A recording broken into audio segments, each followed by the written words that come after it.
tu puisses m'aider à partager ce que tu me donnes d'une façon fraîche. Donne-nous des oreilles pour entendre ce que ton esprit veut nous donner et des yeux, Seigneur, pour comprendre et pour voir ce que tu veux que ton esprit nous montre, Seigneur. Aide-nous à comprendre parce que tu nous veux libres, Seigneur. Nous le déclarons et nous le recevons encore au nom de Jésus. Amen. Nous faisons une série qui est la liberté au travers d'une nouvelle identité. Nous avons commencé la semaine dernière et je vous encourage à aller en ligne pour entendre ce message en français. On va avoir une révision rapide. La semaine dernière, on a vu de la façon qu'on se perçoit dans notre identité, c'est la façon qu'on va pouvoir vivre avec nous-mêmes et les autres. Ça va déterminer cela. Et ça déterminera aussi de la façon que nous allons gérer les batailles spirituelles dans lesquelles nous vivons.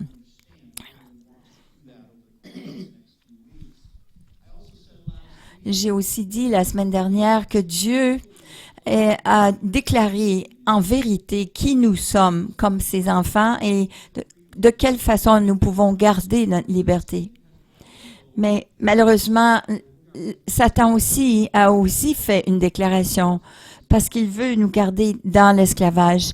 Et voici le problème, c'est que celui à qui nous allons croire par rapport à notre identité va déterminer la liberté dans laquelle nous allons vivre, la liberté ou l'esclavage, dépendant de qui nous écoutons. Un veut nous amener à l'esclavage et l'autre veut nous amener à la liberté. J'ai aussi dit la semaine dernière que la vraie déclaration que Dieu dit au sujet de notre identité, c'est 2 Corinthiens 5:17 qui dit « Si quelqu'un est en Christ, il est une nouvelle création. » Il est une nouvelle créature. Nous ne sommes pas pareils. Lorsque nous recevons Christ, nous sommes une nouvelle créature.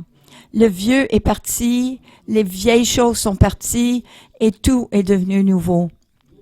Parfois, nous pensons que le vieux n'est pas parti, mais Dieu dit oui, si vous êtes une nouvelle créature, tout est différent. Tout a changé. Mais Satan aussi a une déclaration par rapport à cela.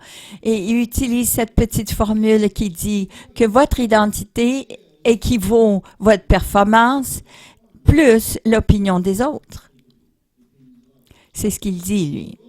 Alors, nous allons au travers de la vie en pensant que nous sommes un échec, que nous avons eu une mauvaise journée, je suis un échec parce que je n'ai pas fait plaisir à quelqu'un. Qu'importe, nous restons pris avec cette formule qui dit que nous n'avons pas vraiment changé, que nous sommes vraiment, notre vie est un chaos, et l'ennemi vient imprégner ça dans notre idée et notre pensée dès la naissance. Et il y a de cela des fausses croyances que nous croyons, nous venons à croire au travers de la vie. C'est que nous devons rencontrer des standards particuliers pour avoir une valeur, pour pouvoir être accepté. Je dois aussi avoir l'approbation des autres afin de m'accepter moi-même. Et que ceux qui font des échecs ou ceux qui échouent doivent être punis. Alors, vous allez apprendre à faire le bien. Et numéro 4, je suis qui je suis et je ne peux pas changer parce que chaque jour, nous vivons des échecs un après l'autre. Donc, nous venons à cette conclusion que nous sommes qui nous sommes et nous ne pouvons plus changer. Et c'est de cette façon que l'ennemi vient nous voler notre identité. Aujourd'hui, nous allons regarder une de ces croyances, ces fausses croyances.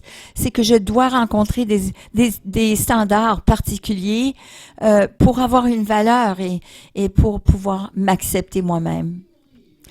Voici un problème. Si je crois que je dois rencontrer des standards afin d'avoir une valeur et de m'accepter moi-même, alors on va toujours vivre avec cette crainte d'être rejeté. Et nous penserons toujours cela, c'est la crainte du rejet. Et lorsque nous faisons de notre mieux pour rencontrer ces standards, alors nous faisons et ça devient un résultat c'est comme un piège, mais de performance. Parce que on est tout le temps en train de se dire, oh, j'aurais dû aller plus loin, plus haut, meilleur, j'aurais dû faire mieux, j'aurais pu faire mieux. Et c'est un piège de performance. Alors, on reste pris là dans ce piège et on essaye tout le temps de faire le mieux en mieux, d'aller tout le temps de mieux en mieux. Oui, j'ai apprécié ce que Marianne a dit ce matin, c'est qu'éventuellement, elle a dit dans la louange que lorsqu'on sera au ciel, on n'aura plus besoin d'essayer, de faire, de rusher pour faire le nécessaire. Et lorsqu'on a cet échec, on a cette crainte du rejet, on rentre dans le piège de performance et on pense que notre valeur est dictée par notre performance. Si nous jugeons notre valeur, c'est par notre performance, on pourrait toujours penser on pourrait faire mieux. Qu'importe ce qu'on fait, ça aurait pu être meilleur. Vous comprenez? Alors, il y a toujours de la place pour de l'amélioration. Mais j'aimerais vous donner un petit test, un petit examen pour voir si vous combattez cette crainte du rejet. Je crois qu'il y a 9 choses. Alors, voyez votre équivalence dans cela. À cause de la crainte, j'évite la participation dans des activités. Si on a peur du rejet, on a peur on vit le stress et pour éviter la douleur, alors on évite de participer dans des activités. Il y a beaucoup de choses qu'on pourrait faire avec notre vie, pas parce qu'on n'a pas l'habilité, mais parce qu'on a la crainte de l'échec. Et combien de gens avec qui je sais que ils ont du mal à faire un disque ou une cassette, un CD, parce qu'ils croient qu'ils ne sont pas à la hauteur et ils croient qu'ils vont ils ont peur d'échouer. Et donc, ils n'avancent pas dans ce que Dieu les appelle à faire. Deuxièmement, lorsque j'ai un sentiment que je dois expérimenter, lorsque je pense que je vais échouer dans un domaine important, je deviens nerveux et anxieux. Lorsque je vais passer un examen, il y a beaucoup de tension. Et ça, c'est la crainte du rejet. C'est vraiment le piège de la performance. Numéro 3, c'est l'anxiété. C'est je m'inquiète. C'est l'inquiétude. Nous nous inquiétons parce que nous avons peur d'échouer. Alors, on va au travers de la vie en s'inquiétant parce qu'on ne veut pas être humilié, parce qu'on ne veut pas être rejeté et constamment, on s'inquiète dans notre performance. Numéro 4, on a une anxiété, mais qui est inexpliquée. Nous devenons tellement anxieux et tellement craintifs de cette expérience d'anxiété que lorsque nous sommes anxieux, d'être anxieux, vous comprenez? Et on leur demande à ces gens, pourquoi est-ce que vous êtes anxieux? Et ils ne savent pas pourquoi ils sont anxieux, pourquoi ils sont stressés. Ils ont cette anxiété qu'ils ne peuvent expliquer.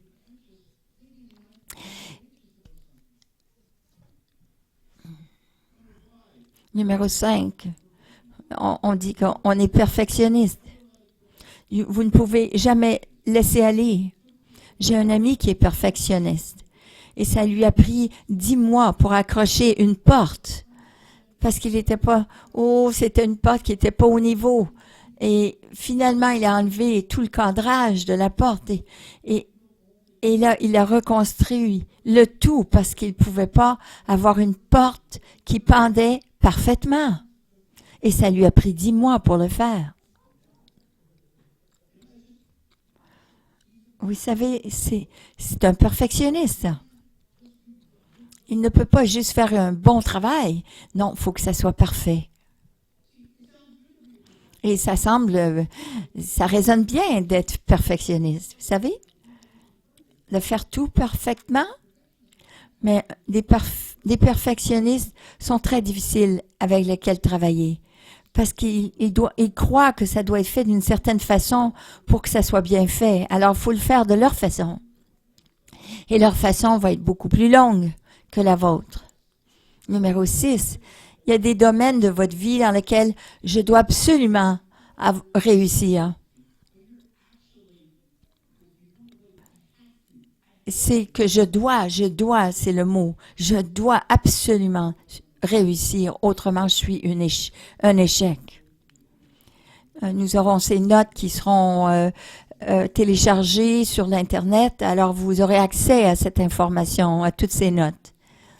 Alors, numéro 7, je deviens déprimé lorsque j'échoue. Je deviens déprimé. J'ai des émotions dépressives. Et je me déprécie. Je peux dire, oh, je suis perdant. Oh, tu sais, on me l'a dit que jamais je réussirais.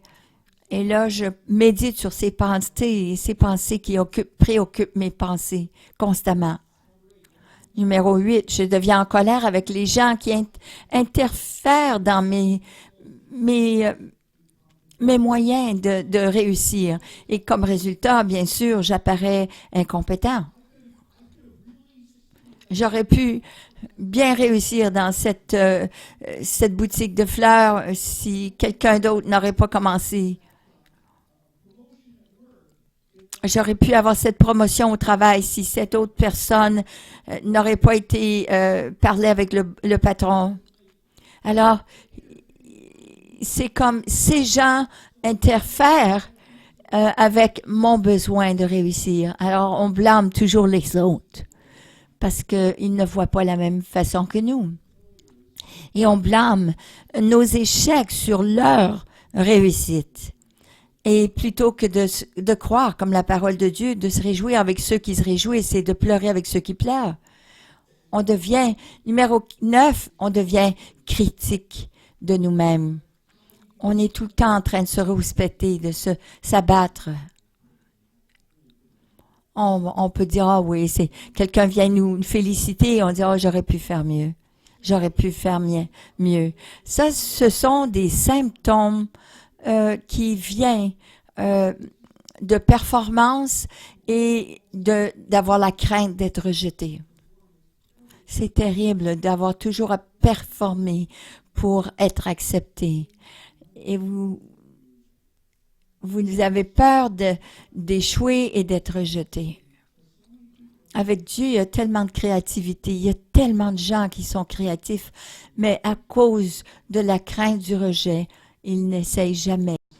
Nous faisons une série qui est la liberté au travers d'une nouvelle identité. Nous avons commencé la semaine dernière et je vous encourage à aller en ligne pour entendre ce message en français. On va avoir une révision rapide. La semaine dernière, on a vu de la façon qu'on se perçoit dans notre identité, c'est la façon qu'on va pouvoir vivre avec nous-mêmes et les autres. Ça va déterminer cela. Et ça déterminera aussi de la façon que nous allons gérer les batailles spirituelles dans lesquelles nous vivons.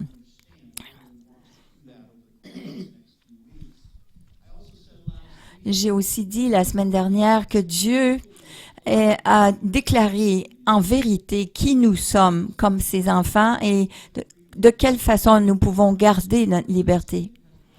Mais malheureusement, Satan a aussi fait une déclaration parce qu'il veut nous garder dans l'esclavage. Et voici le problème, c'est que celui à qui nous allons croire par rapport à notre identité va déterminer la liberté dans laquelle nous allons vivre, la liberté ou l'esclavage, dépendant de qui nous écoutons. Un veut nous amener à l'esclavage et l'autre veut nous amener à la liberté. J'ai aussi dit la semaine dernière que la vraie déclaration que Dieu dit au sujet de notre identité, c'est 2 Corinthiens 5:17 qui dit « Si quelqu'un est en Christ, il est une nouvelle création. Il est une nouvelle créature. Nous ne sommes pas pareils. Lorsque nous recevons Christ, nous sommes une nouvelle créature. Le vieux est parti, les vieilles choses sont parties et tout est devenu nouveau. » Parfois, nous pensons que le vieux n'est pas parti, mais Dieu dit oui, si vous êtes une nouvelle créature, tout est différent. Tout a changé. Mais Satan aussi a une déclaration par rapport à cela. Et il utilise cette petite formule qui dit que votre identité équivaut votre performance plus l'opinion des autres. C'est ce qu'il dit, lui. Alors, nous allons au travers de la vie en pensant que nous sommes un échec, que nous avons eu une mauvaise journée, je suis un échec parce que je n'ai pas fait plaisir à quelqu'un. Qu'importe, nous restons pris avec cette formule qui dit que nous n'avons pas vraiment changé, que nous sommes vraiment, notre vie est un chaos, et l'ennemi vient imprégner ça dans notre idée et notre pensée dès la naissance. Et il y a de cela des fausses croyances que nous croyons, nous venons à croire au travers de la vie. C'est que nous devons rencontrer des standards particuliers pour avoir une valeur ou pour pouvoir être accepté. Je dois aussi avoir l'approbation des autres afin de m'accepter moi-même. Et que ceux qui font des échecs ou ceux qui échouent doivent être punis. Alors, vous allez apprendre à faire le bien. Et numéro 4, je suis qui je suis et je ne peux pas changer parce que chaque jour, nous vivons des échecs un après l'autre. Donc, nous venons à cette conclusion que nous sommes qui nous sommes et nous ne pouvons plus changer. Et c'est de cette façon que l'ennemi vient nous voler notre identité. Aujourd'hui, nous allons regarder une de ces croyances, ces fausses croyances. C'est que je dois rencontrer des standards particuliers pour avoir une valeur et pour pouvoir m'accepter moi-même. Voici un problème. Si je crois que je dois rencontrer des standards afin d'avoir une valeur et de m'accepter moi-même, alors on va toujours vivre avec cette crainte d'être rejeté. Et nous penserons toujours cela, c'est la crainte du rejet. Et lorsque nous faisons de notre mieux pour rencontrer ces standards, alors nous faisons et ça devient un résultat c'est comme un piège, mais de performance. Parce que on est tout le temps en train de se dire, oh, j'aurais dû aller plus loin, plus haut, meilleur, j'aurais dû faire mieux, j'aurais pu faire mieux. C'est un piège de performance. Alors, on reste pris là dans ce piège et on essaye tout le temps de faire le mieux en mieux, d'aller tout le temps de mieux en mieux. Oui, j'ai apprécié ce que Marianne a dit ce matin, c'est qu'éventuellement, elle a dit dans la louange que lorsqu'on sera au ciel, on n'aura plus besoin d'essayer, de faire, de rusher pour faire le nécessaire. Et lorsqu'on a cet échec, on a cette crainte du rejet, on rentre dans le piège de performance et on pense que notre valeur est dictée par notre performance. Si nous jugeons notre valeur, c'est par notre performance, on pourrait toujours penser on pourrait faire mieux. Qu'importe ce qu'on fait, ça aurait pu être meilleur. Vous comprenez? Alors, il y a toujours de la place pour de l'amélioration. Mais j'aimerais vous donner un petit test, un petit examen pour voir si vous combattez cela, cette crainte du rejet. Je crois qu'il y a 9 choses. Alors, voyez votre équivalence dans cela. À cause de la crainte, j'évite la participation dans des activités. Si on a peur du rejet, on a peur on vit le stress Et pour éviter la douleur, alors on évite de participer dans des activités. Il y a beaucoup de choses qu'on pourrait faire avec notre vie, pas parce qu'on n'a pas l'habilité, mais parce qu'on a la crainte de l'échec. Et combien de gens avec qui je sais que ils ont du mal à faire un disque ou une cassette, un CD, parce qu'ils croient qu'ils ne sont pas à la hauteur et ils croient qu'ils vont possiblement, ils ont peur d'échouer. Et donc, ils n'avancent pas dans ce que Dieu les appelle à faire. Deuxièmement, lorsque j'ai un sentiment que je dois expérimenter, lorsque je pense que je vais échouer dans un domaine important, je deviens nerveux et anxieux. Lorsque je vais passer un examen, il y a beaucoup de tension. Et ça, c'est la crainte du rejet. C'est vraiment le piège de la performance. Numéro 3, c'est l'anxiété. C'est je m'inquiète. C'est l'inquiétude. Nous nous inquiétons parce que nous avons peur d'échouer. Alors, on va au travers de la vie en s'inquiétant parce qu'on ne veut pas être humilié, parce qu'on ne veut pas être rejeté et constamment, on s'inquiète dans notre performance. Numéro 4, on a une anxiété, mais qui est inexpliquée. Nous devenons tellement anxieux et tellement craintifs de cette expérience d'anxiété que lorsque nous sommes anxieux, d'être anxieux, vous comprenez? Et on leur demande à ces gens, pourquoi est-ce que vous êtes anxieux? Et ils ne savent pas pourquoi ils sont anxieux, pourquoi ils sont stressés. Ils ont cette anxiété qu'ils ne peuvent expliquer.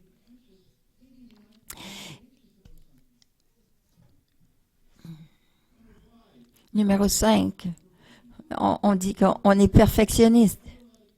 Vous ne pouvez jamais laisser aller. J'ai un ami qui est perfectionniste et ça lui a pris 10 mois pour accrocher une porte parce qu'il n'était pas, c'était une porte qui n'était pas au niveau. Et finalement, il a enlevé tout le cadrage de la porte et là, il a reconstruit le tout parce qu'il ne pouvait pas avoir une porte qui pendait parfaitement. Et ça lui a pris 10 mois pour le faire. Vous savez, c'est un perfectionniste. Il ne peut pas juste faire un bon travail. Non, il faut que ça soit parfait. Et ça résonne bien d'être perfectionniste, vous savez? De faire tout parfaitement. Mais des perfectionnistes sont très difficiles avec lesquels travailler. Parce qu'ils croient que ça doit être fait d'une certaine façon pour que ça soit bien fait. Alors, il faut le faire de leur façon. Et leur façon va être beaucoup plus longue que la vôtre. Numéro 6, il y a des domaines de votre vie dans lesquels je dois absolument réussir. C'est que je dois, c'est le mot. Je dois absolument réussir, autrement je suis un échec. Nous aurons ces notes qui seront téléchargées sur l'Internet, alors vous aurez accès à cette information, à toutes ces notes. Alors, numéro 7, je deviens déprimé lorsque j'échoue. Je deviens déprimé. J'ai des émotions dépressives. Et je me déprécie. Je peux dire, je suis perdant. On me l'a dit que jamais je réussirais. Et là, je médite sur ces pensées qui préoccupent mes pensées constamment. Numéro 8, je deviens en colère avec les gens qui interfèrent dans mes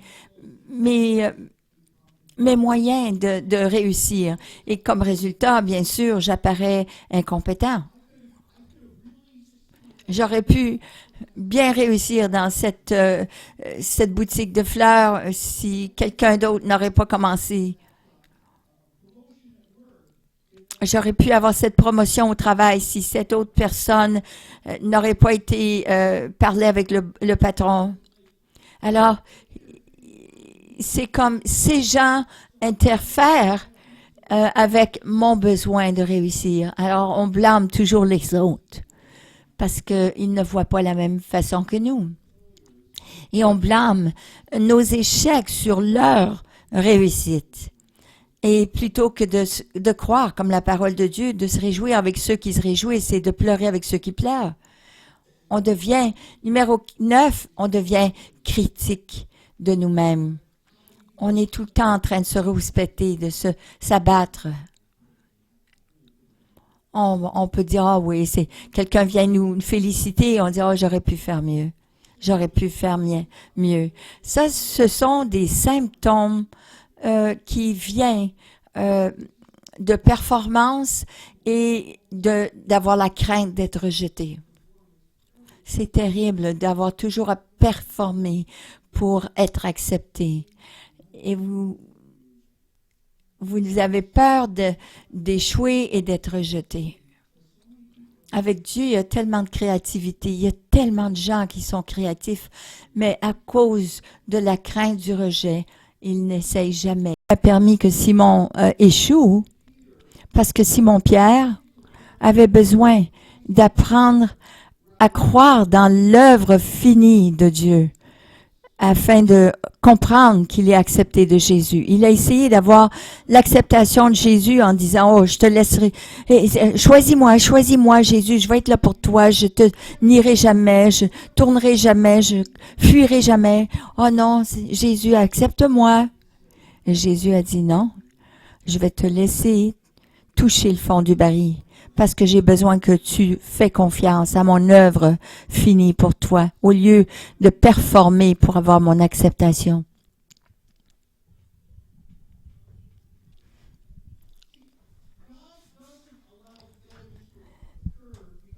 Dieu ne permet pas que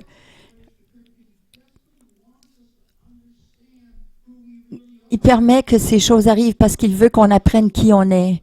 Il veut qu'on vienne à l'endroit où on est pas qu'on est confortable, mais qu'on apprenne à se fier sur lui. Il veut que nous comprenions que nous avons une fausse croyance et il veut qu'on se tourne vers lui. Alors, si vous essayez de faire de la performance, de performer pour être accepté, alors peut-être que Jésus veut vous montrer, voilà votre identité, fais confiance en moi. Et là, on va travailler le succès, la réussite. Mais je ne veux pas que tu aies cette fausse croyance. Alors, la solution de Dieu s'appelle la justification. Dieu a une solution à la performance et ça s'appelle la justification. Vous savez, nous avons seulement une de deux options comme chrétiens, comme enfants de Dieu.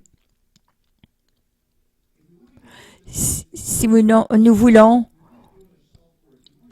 gérer le problème de valeur de soi, notre estime de soi, on doit baser notre identité de deux façons, sur ce que nous faisons ou ce que Christ a fait pour nous.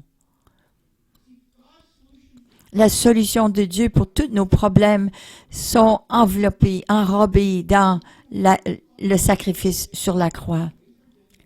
Ou bien nous allons baser notre identité sur ce que nous faisons, notre performance, ou baser notre identité sur ce que Christ a fait pour nous. Parce que nous allons, échouer de temps en autre. Et une des choses que Jésus a fait sur la croix, c'est de nous justifier. Et cela vient renverser le mensonge de la performance. À cause du péché, nous avons deux problèmes. Nous avons deux grands problèmes. Le premier est que nos péchés ont dû être réglés. Dieu est saint et juste et nous étions dans nos péchés. Et on n'était pas à la hauteur du standard de Dieu. Et notre péché a dû être réglé afin d'avoir une relation avec le Seigneur Jésus.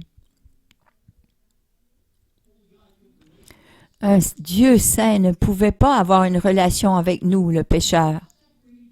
Isaïe 59:2 dit, mais vos péchés vous ont séparés de Dieu. Vos péchés vous ont cachés. Deuxièmement, nous avions besoin d'être complètement complets, transformés dans notre identité.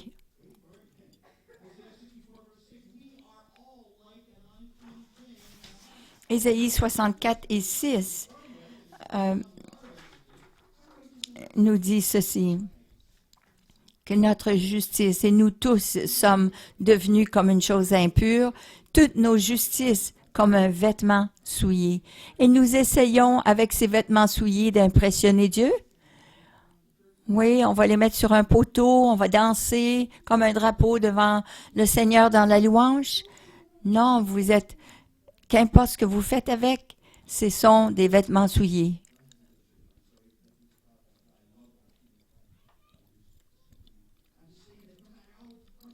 Ça fait rien. Qu'est-ce qu'on fait pour lancer et essayer d'impressionner Dieu avec nos bonnes œuvres? Ce n'est pas la façon. Même si Dieu a touché notre péché, notre justice n'est pas assez bonne. Il a fallu qu'il fasse de nous des nouvelles créatures afin qu'on ait une nouvelle identité. Que cette vieille nature soit mise de côté, soit crucifiée. On avait besoin d'être nettoyé et devenir une nouvelle créature avec une nouvelle identité. Parce qu'aussi longtemps qu'on essaye de garder notre vieille identité, notre vieille nature, on reste avec ce que l'ennemi veut, notre propre justice. Alors, quelles sont les implications de Jésus qui a payé le prix sur la croix? Il a payé le prix pour tous nos péchés. C'est ce qu'on a besoin de savoir. Dieu existe en dehors du temps, vous savez. Il n'est pas restreint par le temps. Il est l'alpha, l'oméga. Il est le début et la fin.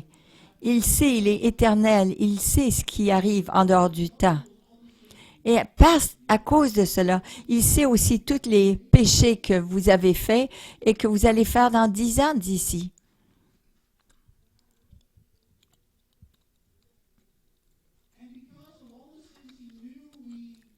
Et à cause de tous les péchés qu'on avait faits, qu'on fait et qu'on va faire, il veut nous aimer et il sait que dans 10 ans, on va peut-être échouer. Alors, il sait que nous allons le désappointer demain ou dans 10, 20, 30 ans. Non, il avait besoin de gérer ce péché aussi. Alors, afin qu'il regarde et nous regarde et dit, il n'y a rien entre nous deux. Alors, il a envoyé Jésus pour payer la pénalité de ce péché. Et comme Jésus était sur la croix, ça dit, il a mis tout notre péché qu'il a mis. Il a pris notre place. Il a pris notre péché, tous nos péchés, passés, présents et futurs. Et 2 Corinthiens dit, celui qui n'a pas connu le péché, il l'a fait pécher pour nous. C'est accompli, il dit, et ayant baissé la tête, il remit son esprit. La mort de Jésus était suffisant pour tous les péchés de l'humanité, passé, présent et futur. Mais c'est aussi effectif, seulement pour ceux qui acceptent Christ et ce qu'il a fait pour eux. Il a payé le prix pour chacun, mais ça devient seulement personnel lorsque nous le recevons. Nous l'acceptons et nous lui donnons notre vie en retour.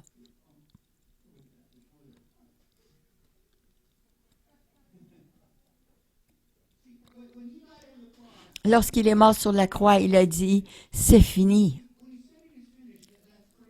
C'est accompli. Et cette phrase dans le grec veut dire téléo, pardon. Téléo.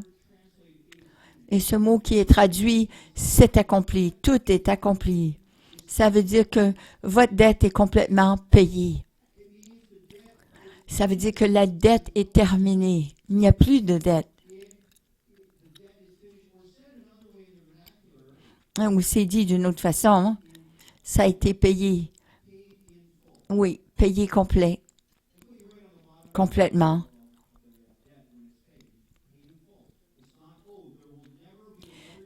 Il n'y aura plus de charge. Ça ne sera pas une dette qu'on doit. Non, c'est ce que Jésus a fait pour nous. Alors ça, c'est bien par rapport au vieux péché, mais de quelle façon est-ce que de quelle façon est-ce qu'il parle concernant notre péché d'aujourd'hui, les nouveaux péchés? Les péchés que nous avons accomplis ou nous avons faits après avoir accepté Christ. C'est des choses qui n'ont pas été couvertes, on pense, qui n'ont pas été complets, qui est couvert par le sacrifice de Jésus. Qu'est-ce que Jésus fait par rapport à notre péché du futur ou du présent, après notre salut? Mais on doit comprendre que les péchés du passé, du présent et du futur ont été payés par Jésus à la croix il y a 2000 ans. Alors même, et vos péchés dans le passé étaient présents à ce moment-là, lorsqu'il est mort pour vous. Ils sont payés. La dette est payée. Il a payé toute cette facture. Combien de péchés que nous avons commis sont sur Jésus, qui ont été cloués à la croix, pour lesquels Jésus a été puni. Il a été puni pour tous nos péchés, passés, présents et futurs. Hébreux 10:10 nous dit, nous avons été sanctifiés par l'offrande du corps de Jésus faite une fois pour toutes. Une fois pour toutes. Il y a bien des chrétiens qui disent, je sais que tu peux pardonner tout le monde, mais tu sais pas ce que j'ai fait, Seigneur. Mais vous ne comprenez pas à ce moment-là qu'est-ce que Jésus a fait. Lorsqu'une personne dit oui, mais vous ne comprenez pas ce que j'ai fait, ce qu'ils sont en train de dire, c'est qu'ils ont tellement péché que plus que le sacrifice de Jésus qui a payé pour ce péché. J'ai fait un péché plus grand que l'offre de sa vie pour moi. Comment pouvons-nous pécher plus que cela? Plus que le sacrifice de Jésus sur la croix? Il les a tous couverts, nos péchés. Voici la vérité. C'est la seule chose que Dieu va déchaîner sa colère sur vous. C'est s'il choisirait d'ignorer le paiement que Jésus a payé de sa vie. Ça, c'est la seule façon que Dieu, le Père, pourrait vous punir pour vos péchés. C'est s'il ignorait complètement le sacrifice que Jésus a fait pour l'humanité.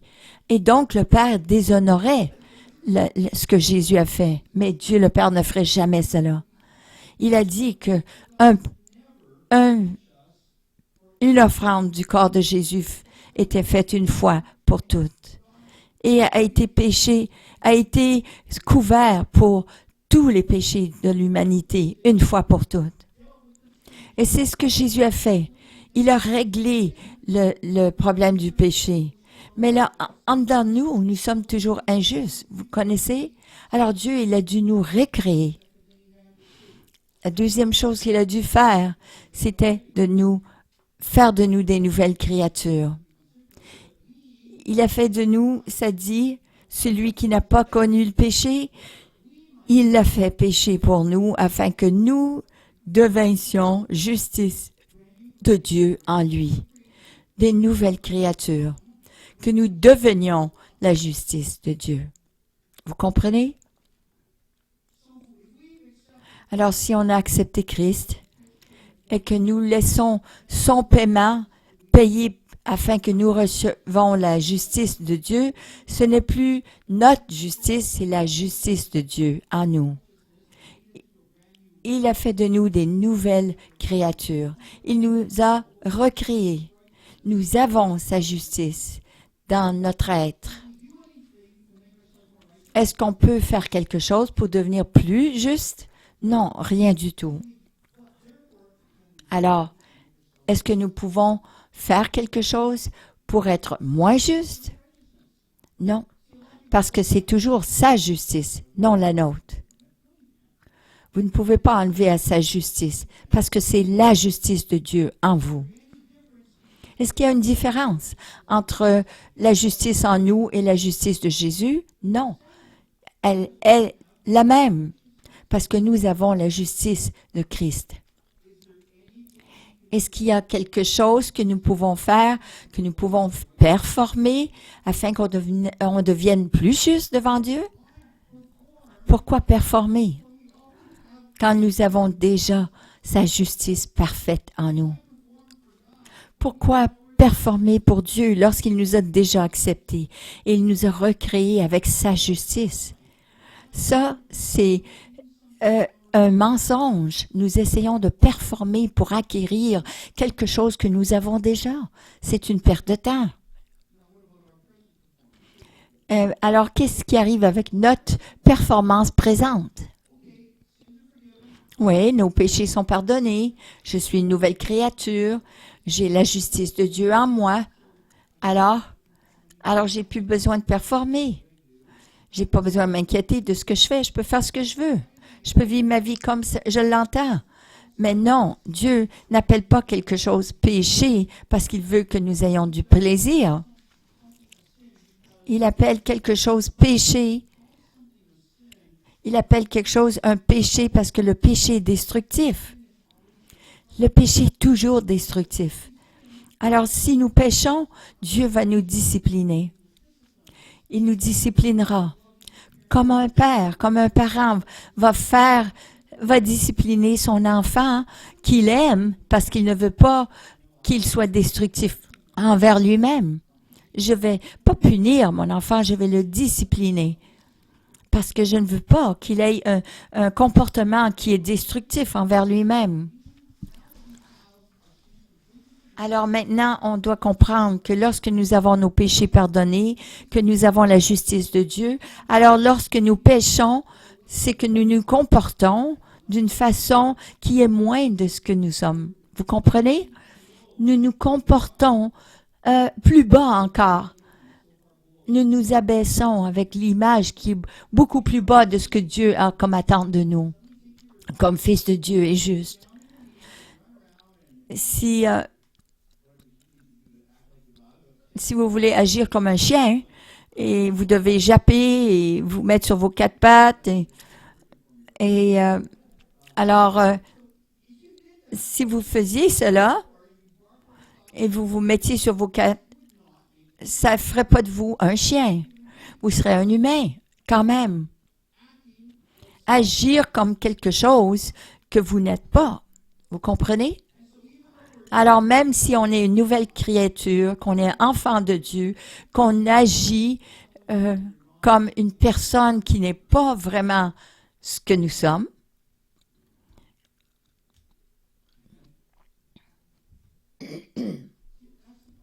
ça c'est le problème. Nous agissons comme quelqu'un que nous ne sommes pas. Nous pensons comme une personne que nous ne sommes pas. Et si nous comprenons cela, nous pouvons marcher avec la justice de Dieu, même si notre performance n'est pas toujours correcte.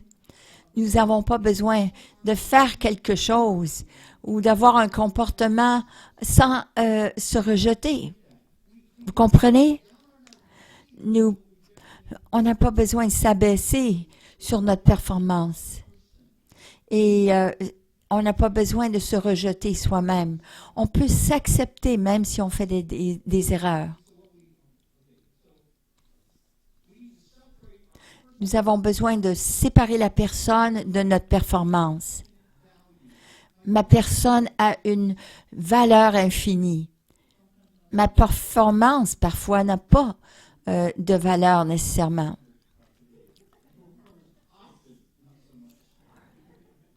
Oui, Et même pour moi-même, je dois être humble et dire que ma performance souvent n'est pas à la hauteur. Alors, on a besoin de savoir que nous allons performer basé sur ce que nous croyons nous sommes. Et c'est ce que nous faisons souvent. Ce que vous croyez vous êtes. Mais vous savez que la parole de Dieu nous dit, pour cette même raison aussi, y apportant tout empressement, joignez à votre foi la vertu, la connaissance, la tempérance, la patience, la piété, l'affection fraternelle, et l'affection fraternelle, l'amour. Car si ces choses sont en vous et y abondent, elles font que vous ne serez pas oisifs ni stériles, en voulant dire une mauvaise performance, pour ceux qui regardent la connaissance de notre Seigneur Jésus-Christ. Mais voici, verset 9 qui dit, « Car celui en qui ces choses ne se trouvent pas est aveugle. » Pourquoi? Parce qu'ils ont oublié. Ils ne voient pas loin, ayant oublié la purification de leurs péchés d'autrefois. Vous savez, lorsque nous agissons en bas de ce qui nous sommes en réalité, nous avons oublié qui nous sommes. Parce que vous allez vous rappeler de qui vous êtes à chaque jour. Vous allez vivre à la hauteur de qui vous êtes.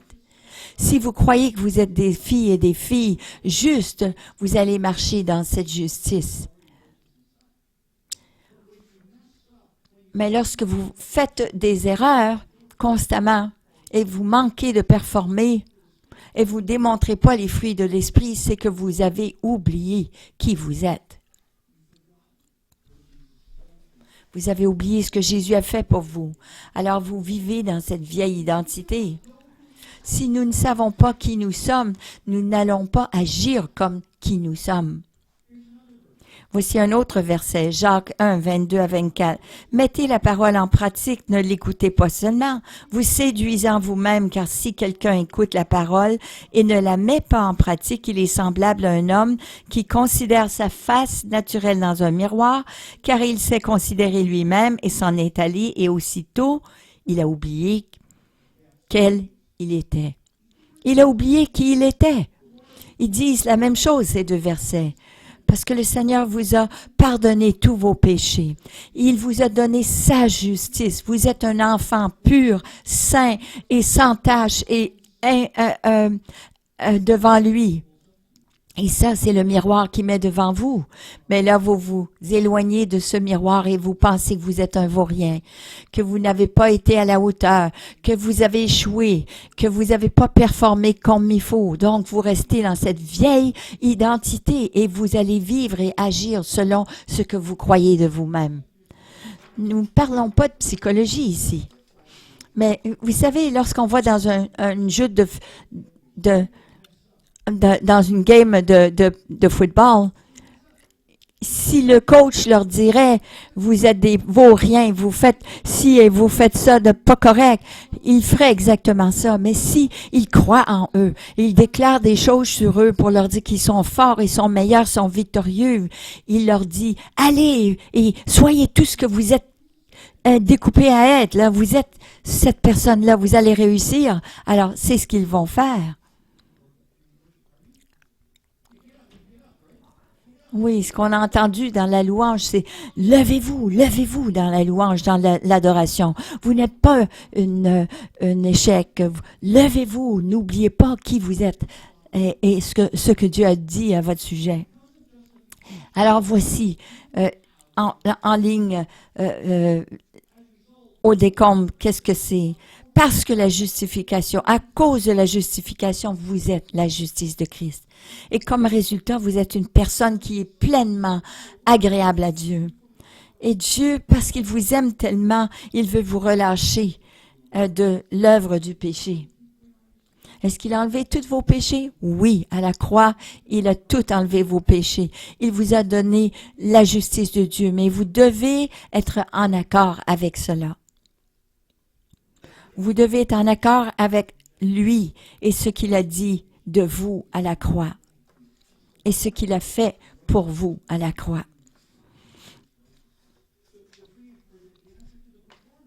Et la réponse à ce piège de performance, c'est la justification. Parce que vous n'avez pas besoin de performer pour avoir l'approbation de Dieu ou pour être justifié. La réponse à la crainte du rejet, c'est la justice de Dieu. La justification. Vous ne serez pas rejeté de la personne qui vous aime le plus et pour qui vous comptez le plus. Alors, si vous acceptez votre nouvelle identité, vous ne vivrez pas dans ce rejet, cette crainte du rejet, et vous ne vivrez pas selon la performance que vous pensez que vous devez faire pour être approuvé de quelqu'un, de vous-même ou même de Dieu. Vous pouvez être vous-même.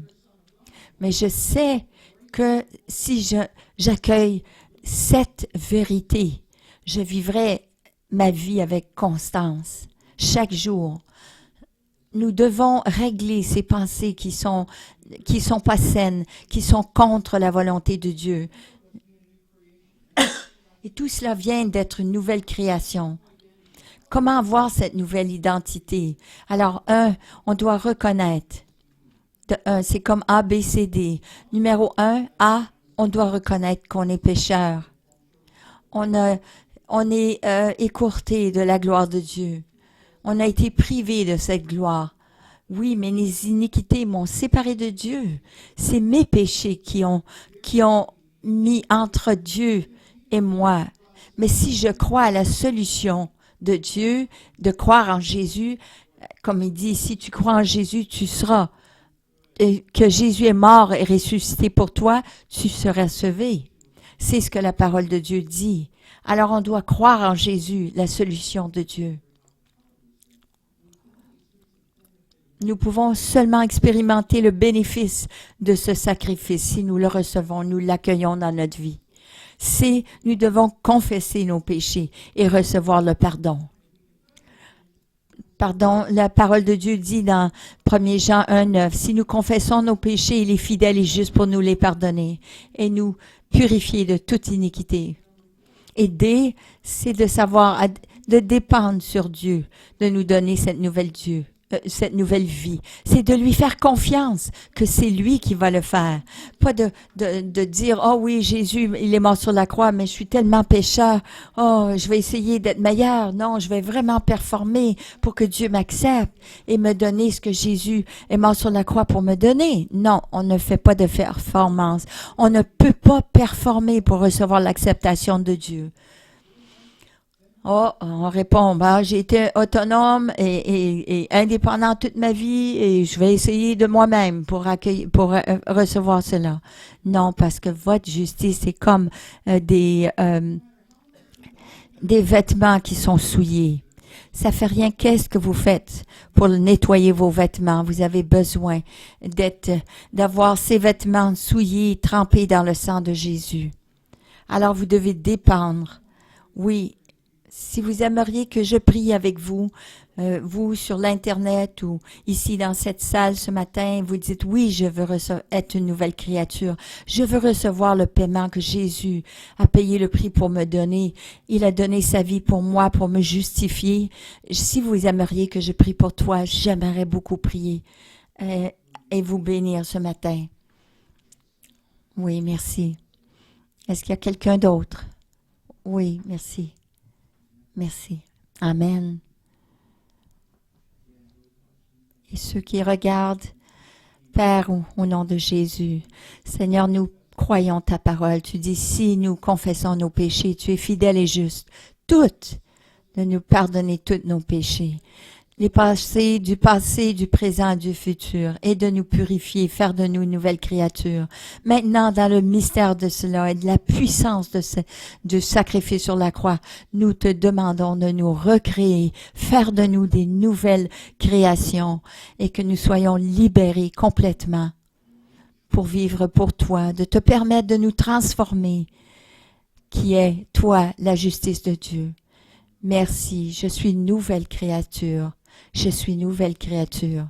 La solution à la performance, la solution à la crainte du rejet, c'est la justification. Je suis une nouvelle créature. Dites avec moi, je suis une nouvelle créature. Vous êtes justifiés. Tous vos péchés ont été pardonnés. Et vous êtes maintenant une nouvelle créature, une nouvelle création. Vous avez reçu et vous avez été donné la justice du Christ. Et vous êtes pleinement acceptable à Dieu. Alors, voilà les notes. Toutes ces choses, tous ces péchés ont été pardonnés, passés, présents et futurs. Vous êtes une nouvelle créature, une nouvelle création. Dieu a fait de vous une nouvelle création et vous avez été reçus dans le Christ. Vos péchés ont été cloués à la croix et maintenant il vous donne sa justice. Vous êtes pleinement acceptable à Dieu. Soyez bénis.